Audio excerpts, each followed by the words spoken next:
दोस्तों, प्लास्टिक की बोतल में एक छोटा सा छेद करने के लिए मच्छरदानी का तार इस्तेमाल करें। फिर उस छेद में एक केबल टाई पिरोएं। बोतल के ढक्कन में भी एक छेद करें।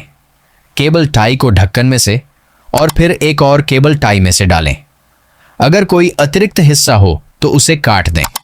अंत में ढक्कन को कस दें और लीजिए एक बहुत ही उपयोगी हैंडल। अब बोतल का ढक्कन खोने की चिंता खत्म। गौर कीजिए कि कैसे उस आदमी ने रेगिस्तान में बिजली की ड्रिल से एक छेद किया और फिर उसमें एक बड़ा चुंबक लगा दिया। जब उसने चुंबक को बाहर निकाला तो वह काले भूरे रंग के पाउडर से ढका हुआ था। फिर उसने इस पाउडर को एक बर्तन में डाला और उसे गर्म हवा से गर्म किया। पाउडर पिघलकर चांदी जैसे सफ़ेद पिघले हुए लोहे में बदल गया। फिर उसने पिघले हुए लोहे को पहले से तैयार रेत के सांचे में डाला। ठंडा होने पर पिघला हुआ लोहा चमत्कारिक रूप से एक धातु के गियर में बदल गया। क्या ही चतुराई भरा विचार था। ध्यान दीजिए कि कैसे यह युवक एंगल ग्राइंडर से आगे के सिरे की आधी मोटाई काट कर घिसता है। इसके बाद वह एक ड्रिल से 2 जुड़े हुए छेद करता है। फिर वह छेदों का आकार बड़ा करता है ताकि पेंच आसानी से निकल सके।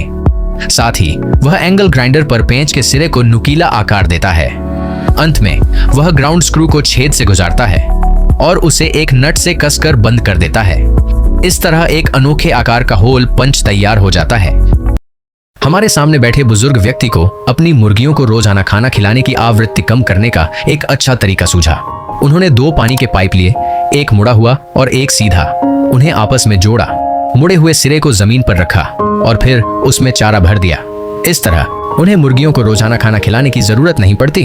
आपको यह तरीका कैसा लगा? करीब से देखो। इस आदमी ने कबूतर को इस पिंजरे में डाल दिया, उसे बंद कर दिया।